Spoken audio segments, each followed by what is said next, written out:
All right, guys, welcome back to Breaking Barriers. Justin, thank you so much for joining us here today, my man. I'm really excited. Justin, who has been somebody in the mortgage and the loan industry, has reached over 1 billion funded, top 1% for 5 years and growing. That's which is a great, it's a big deal. I'm really honored to have you on, my man. And for anybody who's watching it right now, I was literally we're in the studio today, and me being a total knucklehead, I wore a green shirt underneath it. So as you can see, I had to keep my jacket on, which is fantastic. But Justin, dude, thank you so much for being here, my man. For the people out there, obviously, that are like, who is this guy? Can you give us a high level real quick? Yeah, absolutely, man. It's great to be here. Thank you again for having me. So I'm a mortgage lender. I've been in the business for 16 years, multi-market. I'm from Chicago. I live in South Florida. I produce at a very high level. I co-lead a couple branches around the country. So I help kind of build up other loan officers. I work with a lot of realtors, developers, builders. And about 18 months ago, I launched a mortgage coaching company. It's the fastest growing coaching company for loan officers in the country right now. We have about 150 students that we coach nationally. And so that's really become a passion of mine. I also create content. I got a family. I got 2 kids. I moved across the country 2 years ago from Chicago to Florida. So that's my entire diary for you, man. Well, that doesn't suck. Yeah. Congrats on that, man, and congrats on being a father. How old are your kids? I have a 4-year-old daughter, 7-year-old son. Oh, there we go. Yeah. Very cool, man. So talk to me about one of the things that we got questions already that people were coming in from our listeners. One of the things that gets asked pretty often, especially when we're talking to a top producer in a specific industry, like what would you say some of the characteristics that you possess when it comes to becoming somebody who's a top 1%, being able to fund over $1 billion in transactions? What would be some core characteristics that you think that you possess that have helped you achieve that? Yeah, that's a great question, man. When I started out in the business, I wasn't that great. I was just super driven. I was super motivated, just very ambitious, and I knew I was going to do well. So number one, it's mindset. Like it's a level playing field for anybody. Sales is sales, right? Whether you're selling mortgages, real estate, cars, developments. At the end of the day, there's a couple key principles. For me, it was being consistent. So every day showing up, having a routine, being consistent in what it is I needed to do that day. I learned how to be very proactive. I learned how to manage my time and do the sales activities that were going to drive my business. So today it looks different than it did 10 years ago. But some of the things I do is I have focused, deep work for at least 2 hours a day where I'm working on my business and in my business, no distractions, right? 80% of my day is pretty similar. In other words, I control it. I know what I'm going to do. I know who I'm meeting. I'm prepared for those meetings. 20 to 25% of my day, I have to react and be a little reactive, but I'm super proactive every single day. And I know what I need to do to move the needle in my business. So Mhm. to get a little bit more specific, I learned how to sell at a high level, which to me is the ultimate leverage because I can generate opportunities in quantity compared to my competitors. So that to me was number one. Then I learned how to build and scale a team so I can get my time back and continue to focus on the highest dollar activities in my business, which is cultivating relationships, being at the point of sale, etc. So those are major skill sets that I've Yeah, had to learn like over I'm the years. overexposed again. Yeah, that's really cool, man. And one of the things though that like it sounds you make it sound so easy, right? It's just like your day's predictable. You have a lot of shit going on. But how did you get into that habit, right? Obviously, in life you have to develop habits that get you to the point of where you are. I guess obviously your consistency in your day and understanding your day's structure has been a crucial part in that, becoming what it is. But it takes a lot of courage to get to that point, right? Like you have to have confidence when you weren't making a ton of money, right? So let's go back to let's make it financial for a second. Yeah. So when you weren't making a ton of money, you were early phase, let's call it your first year in the business. How did you develop this, and how did you get to that point? Yeah, that's a good question. I mean, for me personally, and I think a lot of people can relate, I started out struggling. I started out not really knowing what to do every day and not really having a plan until I realized after a couple of years the way I approached my business wasn't going to get me to my end goal. I had some family stuff going on, some personal things in my life that basically required me to man up and to really dig down deep and figure out how do I accelerate my career. And so the answer is I found mentors and coaches and people that were already where I wanted to be, and I Right. latched to them. I hung out with them. I dropped the friends and the people that were bringing me down, not in a bad way, but just weren't going where I was going. And I spent more time at the office around the people that were winning in my industry and in my business. And eventually, once I could afford it, I started investing in mentorship and coaching and different mastermind groups, which I still partake in today. Right. And so that allowed me to figure out how to reverse engineer my goals. If I wanted to make $500,000, I needed to know how many people I needed to talk to, how many meetings I needed to have, what my average commission was. And I had to figure out how I was going to get that activity done every week so I could stay on track for these key metrics every single week. Right. And you, from what I've seen, have been, in a commission-based position for how long in your career? For my entire life since I was 22 years old. So what, and so I love that, right? And so what brought you to, because like in most people's lives, they want stability, they want Yeah. predictability when it comes to them making money. When you were 22 to now, what was it that made you say, I want to go into the commission slash sales game, as opposed to going to get a job that's going to pay you and predictably pay you every month? Yeah. I think it's three things. Number one was my dad. My dad came here from overseas, immigrant, taxi cab driver, super entrepreneurial, never made a lot of money, and said, "Don't do what I did." He came and sat down in my college dorm room after 6 months after my first semester, came up to the parents' weekend, looked me in the eye. He goes, "Look at all these people around here." No offense to people in Yeah. college, going to college. Like, he's like, "Don't be these people.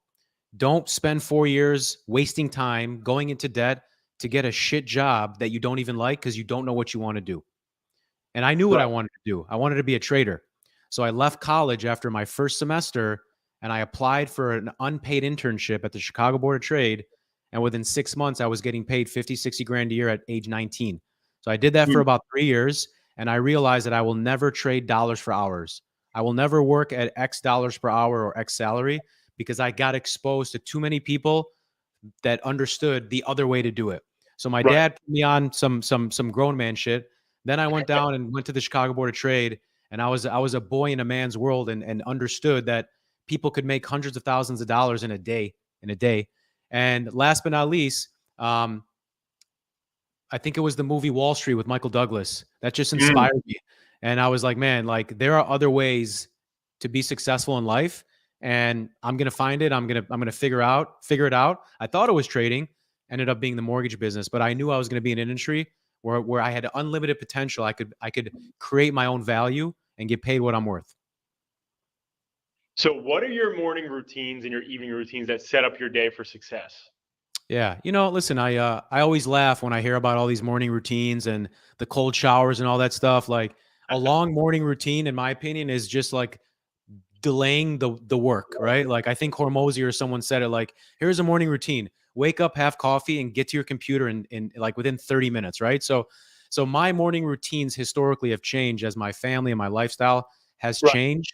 Right. I used to wake up, work out right away, get that stuff going, get my energy up. Now what I do is I wake up really early before I hear the word daddy, and I invest about 90 minutes working on my businesses. I have two businesses that I run, mortgage lending and coaching. So I'm reading, consuming, creating, I'm ideating. My brain is super fresh. My battery level's high. No one's distracting me.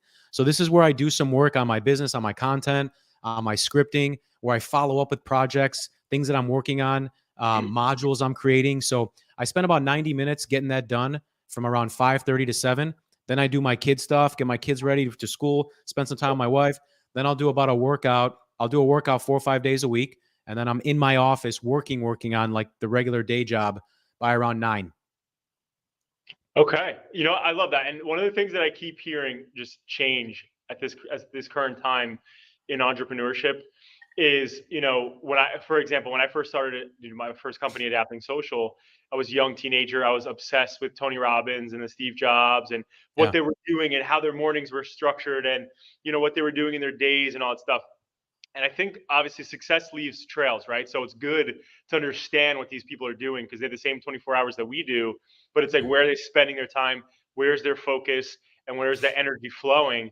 And one of the biggest things for me that I started to realize when COVID hit was I was always operating and navigating my life based on other people that were successful, right? So, like you said, the cold showers, the workout, the whatever Yeah. you call it, right?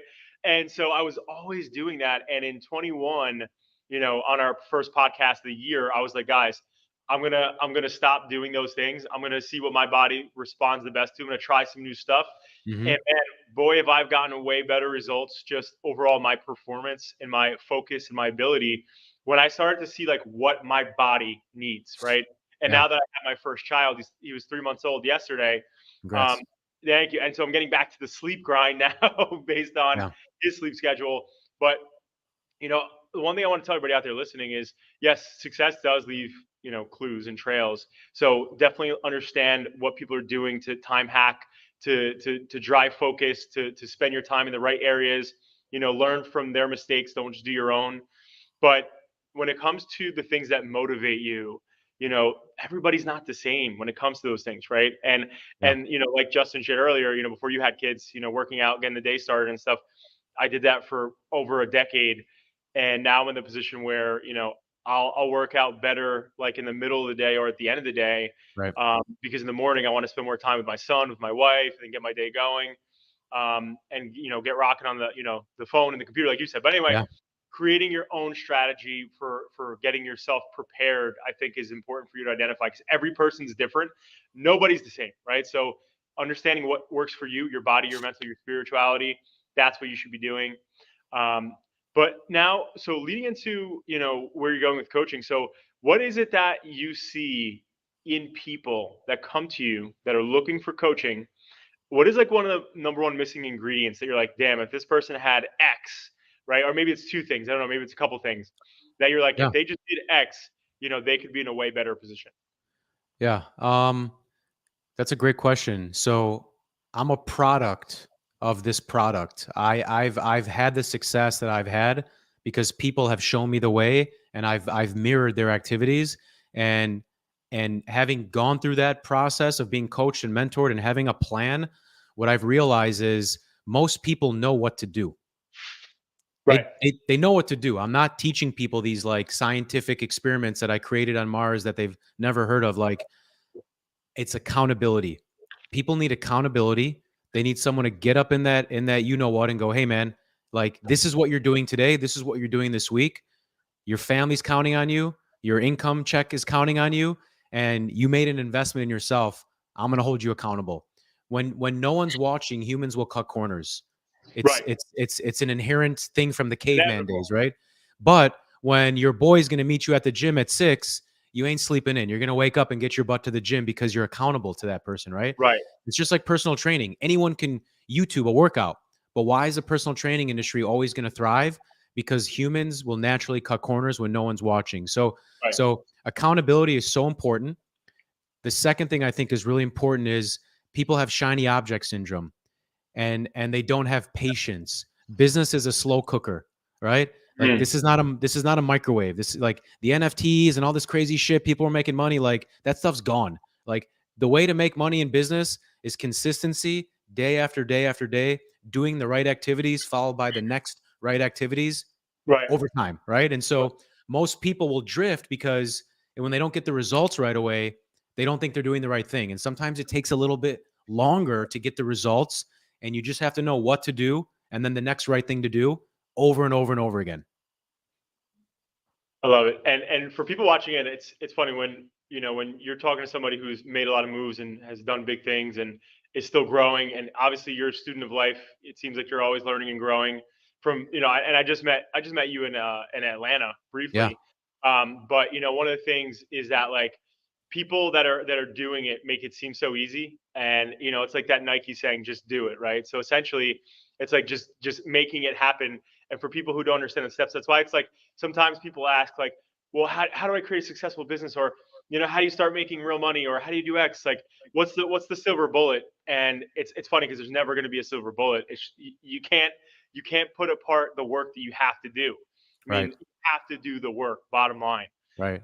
And We've so, all we've all we've all gotten very jaded perceptions of reality due to social media and due to everyone just only highlighting the wins and the good things that happen in their lives versus like the struggle. And I heard this phrase before and it's always stuck with me. People always see the fruit, but they never see the roots. nope. All they see is the fruit on top and they don't see 5, 10, 15 years of hard work, of failures, of grinding because people haven't been documenting it that long. And so, again, social media is a highlight reel, but there's a lot of, when you lift up the hood, there's a lot of work that goes in to successful people. 100%. And I love that analogy. One of the things that I actually heard that recently, and it talks about how, like, when you're planting seeds, before you see anything run in that dirt, it has to grow down first, right? Yeah. And plant and Yeah. establish a strong foundation in those roots. And and that's why, for people who are out there grinding their asses off right now and they're not seeing big movement yet, it's like when you think about the gym, the gym analogy, where it's like you're at the gym, you work your ass off for a day, 2 days, 3 days, you don't see any difference. Like, Right. there's nothing that literally changes besides you getting up and either going or going later in the day and getting your ass to the gym.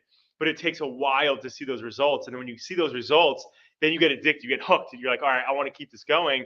And in success, it's very similar, right? In the beginning, Very you're similar, man. Yeah. grinding, right? And what I love about your story, I'm very similar.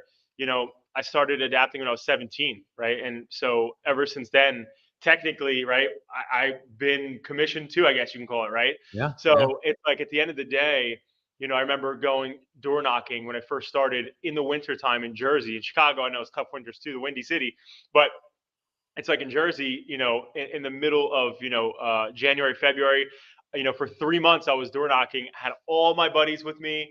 We were like, oh, we're gonna start this thing, and then everybody eventually started leaving because it wasn't working. People weren't closing; they were rejecting us, and Right. it took me 3 months to get one yes. And now that I look back at that right now, that I kept going for 3 months and like, oh, I'm gonna get one, I'm gonna get one, I'm gonna get one. It's like, you need there Steve Jobs said this, and I think this is so crucial for people who are like in the phase of grinding and getting on that come up. And it's, you have to be hungry, but you have to still be a little foolish, right? People Yeah. who are too smart and too intelligent and are too logical, right, they'll find themselves in places where, when things get too tough, that obviously you should walk away, this is just a waste of your time. Right. Whereas when you're hungry enough and you're stubborn enough and you're foolish enough to keep going because you believe in yourself, something starts to happen. There's a weird spark that takes place. Yeah.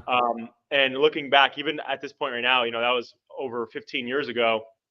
But looking at it now, I think to myself, how the hell did I do that? Like, what was I thinking, right? But you Yeah. have to have that. You have to do that stuff, especially in the beginning. You got to take the gloves off, and you got to get ready to get dirt underneath your nails in the beginning.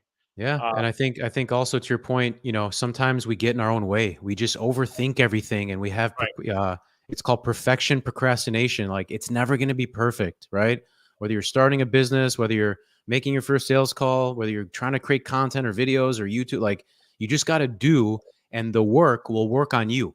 As you do right, more work and you put more quality, or I'm sorry, more quantity out there, your quality gets better. But you can't just start doing quality until you get the reps in. You got to get more reps in. And right. so and I think that just comes down with people having a just misconception of reality and not realizing like, dude, it takes time to build something that's built to last. Yeah. You said Hormozy before, and one of the things that Alex says that I love, right, is like, if you're in a game and you refuse to give up and you just keep staying in that industry, Can't right, lose. eventually, right, if you keep with it and you keep going, you're just around year after year after year after year, right? Eventually, people are going to start to know your name. Eventually, your product is going to have to get better, right? Eventually, things are going to fall in your lap. And even if, in your case, Justin, your first year, you were doing, stocks or whatever you're doing in the financial world, maybe you sucked the first 30 days or the first 12 days or whatever it was. I don't know, right? Like, I know I definitely did the first, 3 months of me trying to get out there. But if you gave up, like most logical people do, right, then you wouldn't be where you are. But you stuck in it. You stuck in the ability to be in a sales position, and now you're top 1%, funded over $1 billion. And now you're part of your time is coaching people on how to get better, right? And I just want people to understand that we live in a world now where people just job hop left, right, consistently all the time. When things get tough, they just fucking fly out the door. Yeah. And one of the things I want to tell you is that, especially you brought up college earlier. I didn't go to college, but one of the things that, I hear time and time again from friends, from team members, whatever the case is, that, what did you go to college for? Oh, I went to college for communications. Oh, what are you doing? I'm a real estate agent. Yeah. Okay, great. Like, so you didn't need to go to college then, right? And that's fine. You get a lot of experience, from personal experiences to connections. But I think the biggest thing is that most people, the second shit gets tough, especially in the mortgage industry, and secondly in real estate or sales positions, the second things get tough, people leave right away, right? Because they Yeah. need money, they need whatever, and I get that part. But the bottom line is, a lot of times, if you stick it out and you keep pushing and you keep learning and you show up every day wanting to get better and just a little bit better and ask, and I think what Justin said earlier was so crucial, right? And I think what you said about, who can I find that can be somebody who has been where I want to go, right? Yeah. And what can I go learn from them? And most people will not take the opportunity to go find a mentor or to go find a coach or to go focus it on the most important investment you can make in your entire life, which is your damn self. Hands And down. the biggest thing that people typically wind up doing is getting advice from people who don't have the actual potential that you have, don't have the experience that you have, and you take that and you listen to it, right? And I think it's so important. Early on in my career, when I was super young, a teenager, I was talking to this financial guy, right? And I'll never forget this. And I was talking to him like, I was still very small at that point in time, and he's like, John, he's like, you got to start finding an accountant or a financial person that can get you set up. Like, he's like, you're grinding. It's better to prepare now than later. You need to find somebody who can help you do that. And I remember thinking, oh, my parents' accountant, he's a good guy. He does their normal, like, he's not a business, accountant, I don't believe, but Yeah. I'm sure he could help me with some of this stuff. And he goes, John, if you go to the gym, do you want to work out with a fat trainer? Or do you want to work out with Right. a jack trainer? Right. Like, well, that's an easy answer, right? I want to work out the guy who has been able to get himself in shape. And a lot of times, we as people find ourselves around people who will give us advice, and we'll be like, hey, I want to start this business. And they'll be like, are you crazy? You're not going to go to college? What are you going to do if it doesn't work and all this other shit? But you're getting that advice from people who have limiting beliefs that they're imposing on you. Yeah. And when you allow that to rent space in your head, right? This is precious real estate between those ears. And when you allow that to happen, it fucks with you, especially if you're somebody who is very persuaded and you listen to people around you. So the only thing I wanted to share is that making that investment in yourself and finding, a coach or finding a virtual mentor. I actually reached out to somebody. Well, I'm not going to say their name, but they're a very, very successful entrepreneur, sold their company for over $1 billion. And I thought, 4 years ago when I reached out to them, I sent them a cold email. I found their email online. I sent them a cold email, Justin, and this guy got back to me in like 15 minutes. And I was like, hey, I'm a young entrepreneur. I really want to grow. I see what you're doing over there. Please, can you give me some advice? Literally emailed me back in less than 15 minutes and was like, if you want to come by my office tomorrow. And I was like, Yeah. oh, I was like, wow. You know what's And crazy? Yeah. yeah, Go ahead. Finish that thought. Finish that thought. yeah. And I was just gonna say. So with that being said, the people that you think that are out there that inspire you, don't hesitate to reach out to these people because you might be Yes. surprised with the outcome. Yes. That's exactly what I was going to say. Number one is, um, with social media, with Twitter, with the ability to find information, you can, like, there is real proximity to high caliber people available at your fingertips if you are proactive and gritty enough to go after and get it, right? Whether it's an email, a DM, a tweet, like, you can at anyone on Twitter and they will probably see it, right? Like, you can ping people, you can reach out to authors. So I love that element about the modern kind of era of technology. But to your point prior, you know, don't get fooled by the phonies, right? Like, don't hire a 24-year-old life coach who lives at home with his mom in his basement who knows nothing about life. Like, no offense, a lot of people are selling shit, a lot of They people are are. coaching. It's a massive, massive multi-billion-dollar industry right now.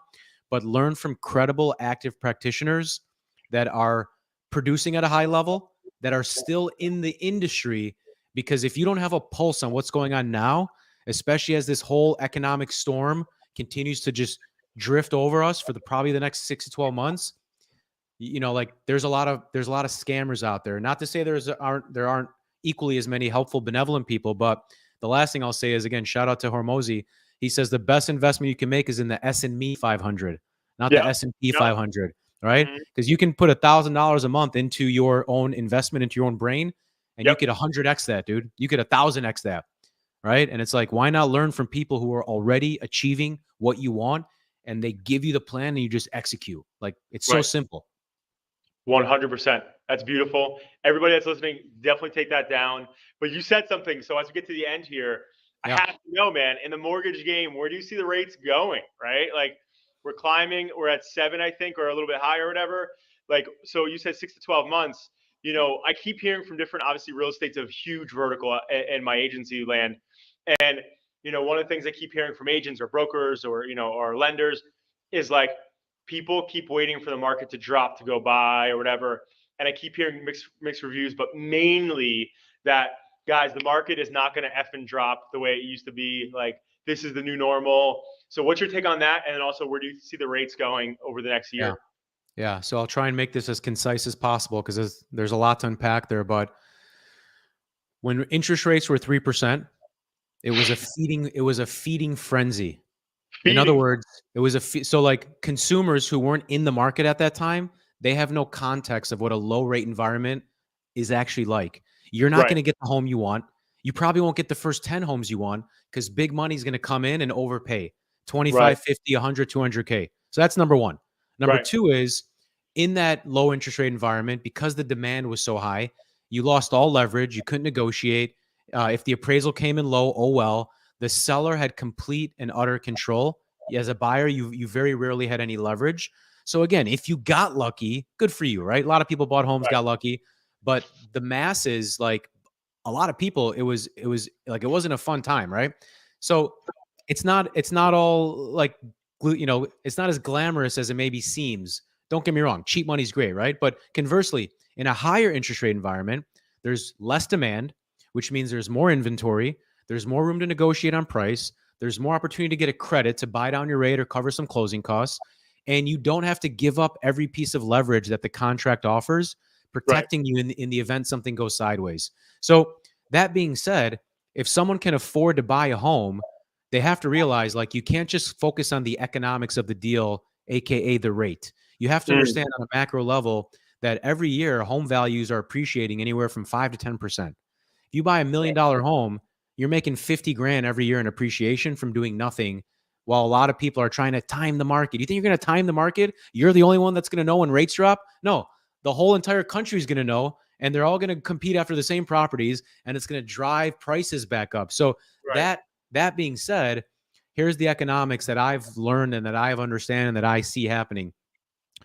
The Fed is trying to combat inflation, as we know. They're trying to squeeze money out of the economy by increasing the cost of borrowing, right? They want unemployment to go up.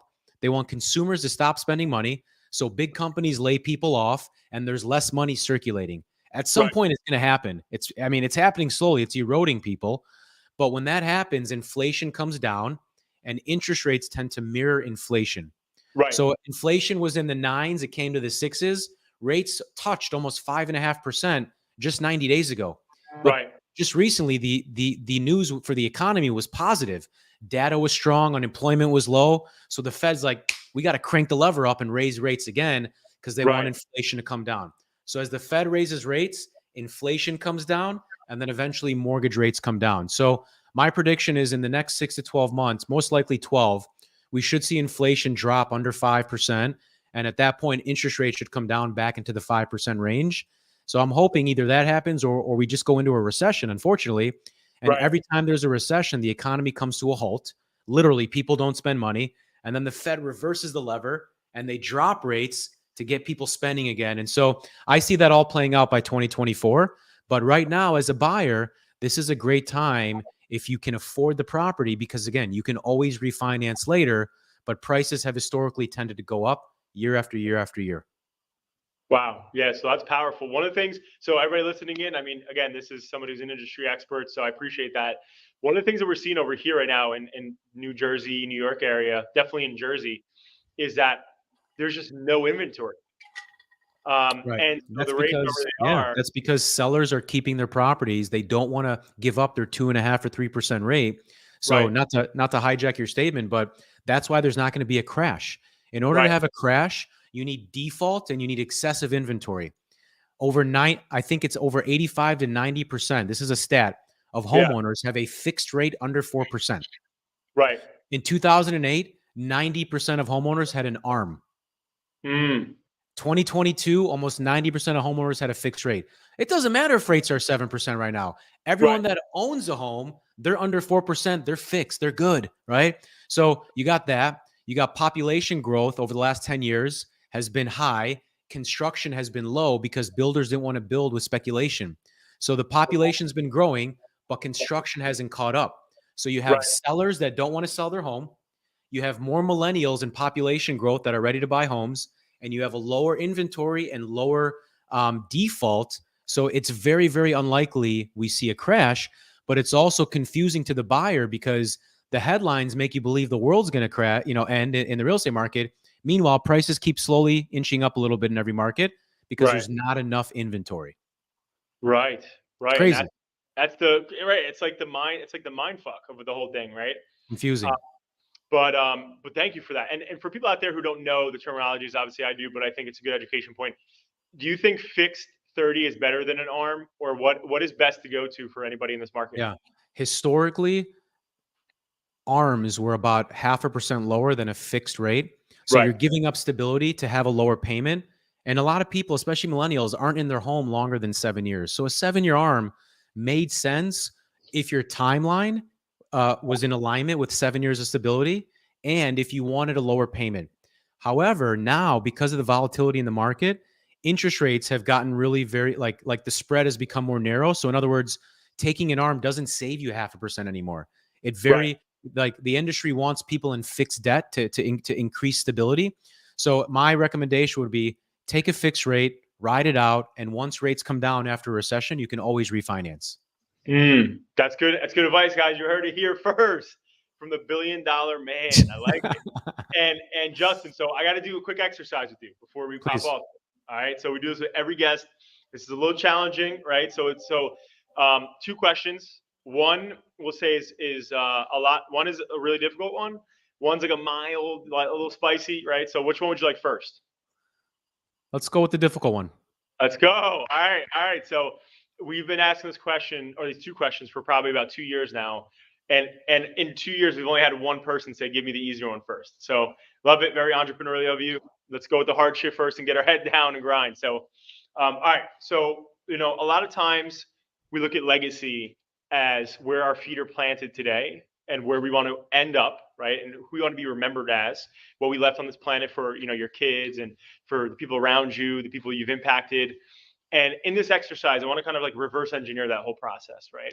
So I want to bring you to the end in mind first and work your way backwards, right? So if you were here today writing your gravestone, right, what would that read and what legacy would you leave behind?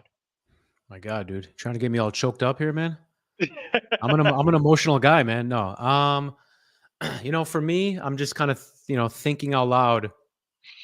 Like I said earlier, my dad was an And you can immigrant. paraphrase. It doesn't have to be like the exact scripture on your stone, but Yeah, yeah. No, I mean, like I'm thinking about my family tree. My dad came here as an immigrant in his 20s with nothing to pursue the American dream and gave us enough of a launching pad as a lower blue collar family to have enough exposure, but to also appreciate hard work, right? And so that all being said, you know, everything I do is driven by my want and need to just provide for my family.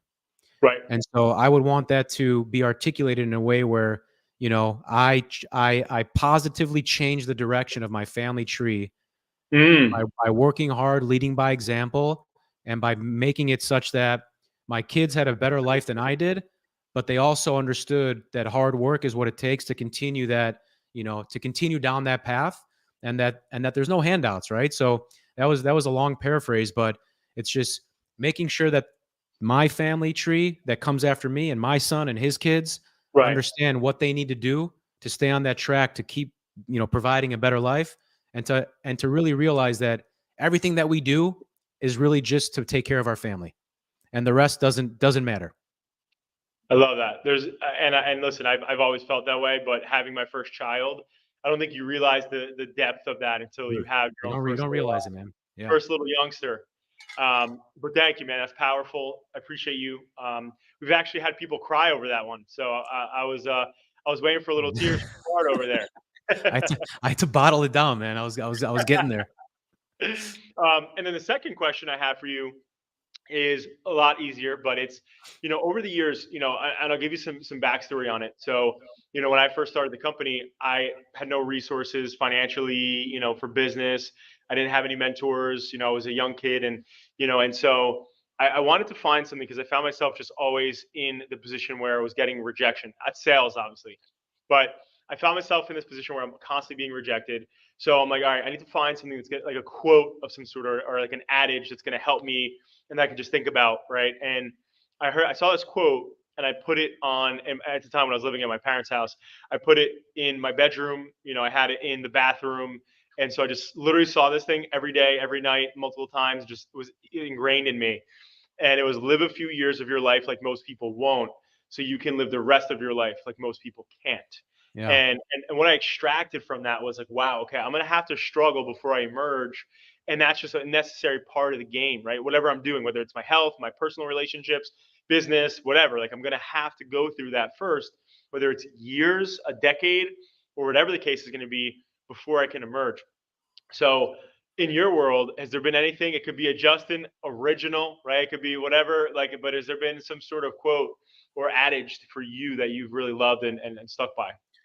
Yeah, three-part answer, but I'll make it quick. Early in my professional career, someone gave me the book Think and Grow Rich by Napoleon Hill, Let's go. and I've read that book 25 times. I've had it by my bedside for 10 years. I gave it away to someone that I wanted to help, my original copy, but there are probably 8 to 10 quotes that I've had underlined, bolded, earmarked in that book that I would reread all the time. Interestingly enough, I don't really remember them verbatim anymore, but it impacted my life tremendously. About 5 to 7 years ago, I think it was Rory Vaden who had a powerful quote that rings true with everybody these days in business. Success is never owned; it's rented, and the rent's due every single day. And Ooh, ooh. that sticks with me all the time because getting to where we want doesn't mean we stop doing what we did to get there. Because when you get complacent, which is something that I'm not ashamed to say that I felt complacency creep into my life. I got to remind myself, dude, success is rented; it ain't owned, and the rent is due every single day. And so that's the most powerful one that resonates with me. The last one I'll give you, part three of it. I don't know who coined this, but my business partner says this all the time. He says, "Remember, revenue's made during the booms, but your reputation's earned during the bust." Mm, And what that means to me is when it's hard, go harder. Don't right. hide. Be consistent. Be loud. Let people hear you and understand and learn from you so that when it booms again, you're ready to make that revenue, but your reputation is earned when it's a bust. I love that. Those are two fire ones, man. Those are honestly probably one of my top five favorites that we've had over the past 5, 6 years. So, wow, um, that was really impactful. Rent, success is rent, and this is Success coming is from a lender, rented. guys. This guy don't like people renting, right? So, Yeah. You know, ironically enough, do you right? know who Rory Vaden is? Have you heard of him before, that I author? have Okay, he's got an amazing book called Take the Stairs. not. Take the Stairs. Amazing book. Just think of like kind of like an Atomic Habits, compound effect style Yeah, book of just yeah. doing the hard work. And I want to say it's in that book that I read many years ago, and I absolutely love it. That's so fire, man. Yeah. Well, Dustin, listen, I think time is one asset that we do not get back. I really appreciate you spending it here with us today. Again, for people that are just tuning in right now, my man Justin is a top 1% loan officer in the country, has funded over $1 billion in mortgages, and has been in the commission game since he's 22 years old. So we're so grateful to have you, man. There's so much golden nuggets that we're taking out of this for people listening. This is definitely going to be a podcast where you're going to have to come back. You're going to take some notes down. And obviously, if people want to engage with you, Justin, this is where you plug yourself. Where can they find you? How can they interact with you if they want to be coached? Kind Yeah, of absolutely, where man. plug you. First of all, thank you so much. I enjoyed our time. This is our second time meeting, and I got a lot of respect for you, and I appreciate the opportunity to be here with you. On Instagram is always the best, just Justin Lopatin, just my full name spelled out. It's a picture of me in like a green blazer. And then for anyone in the real estate or lending industry, our company is called Growth Only Coaching. Growth Only Coaching. And if I can put a quick plug in, we're having our national, it's probably going to be the premier real estate event of the year in Chicago on April 21st. It's called GrowthCon 2023. We have Ryan Serhant, Glenda Baker, the top mortgage housing economist, a couple big content guys and gals are going to be there. So if you're a realtor or a loan officer and you want to be around the best, learn from the best, network with some of the best minds, Chicago, April 21st, GrowthCon 2023.